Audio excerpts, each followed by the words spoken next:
Hey guys, welcome to the new week. If this is your first time viewing, we're just a couple of vloggers that each vlog once a week to kind of tell you what's going on in our life. And for those of you that always watch, welcome back. If you know anything about me, you're probably not going to be too surprised that this week's vlog is really just going to be about Steve Jobs. By now you really should know that Steve Jobs has passed away. I'm not going to make this blog anything about Macs versus PCs or anything like that. Everyone has their preference. But last week, Steve Jobs died of pancreatic cancer, and he actually lived longer than most who have it. But instead of giving you his life story or anything, I just wanted to kind of leave you guys with a couple things that he said, or maybe some things that he lived out that I thought were really impressive. Steve Jobs was aware of his own mortality, and I think people really take that for granted nowadays. I think that they realize that they're going to die, but it's so far in the future they don't really grasp what that really means.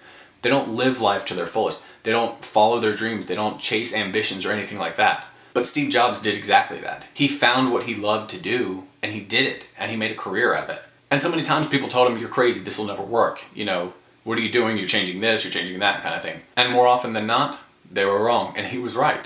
It's because he had that ambition, he had that desire, and he knew what he wanted to go after. So many people today just go about with their lives, and they don't really know what they're doing with it.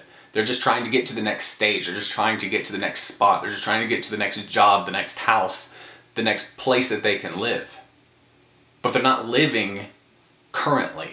They're just anticipating the future, saying, well, when I make it big, or when I win the lottery, or win this, or win that kind of thing. But they're not doing anything about it now. They're not creating anything in their life to make it better. And the thing about Steve Jobs is, I'm pretty sure that every morning when he woke up and he looked in the mirror, he was excited about what he was going to do that day.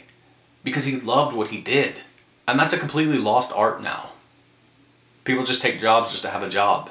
And I understand that in this economy, it's kind of hard to just follow your dreams. But it's always been hard to follow your dreams because you don't know where it's going to go.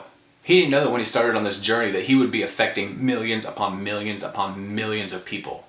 He's changed the industry so much because of his dreams, because that's what he wanted to do. He believed in it so much that he was able to sell that idea to other people. And I'm not talking about, you know, the iPad, the iPod, the iPhone, anything like that. Not actually physically selling these things. But he was able to implement his desires and his passion into other people. And they followed him. So the real question that I have for you today is, are you doing what you love? I mean, do you really love what you are doing? Your life, your family, your job, everything about it. Do you love it? And if not, what are you going to do about it?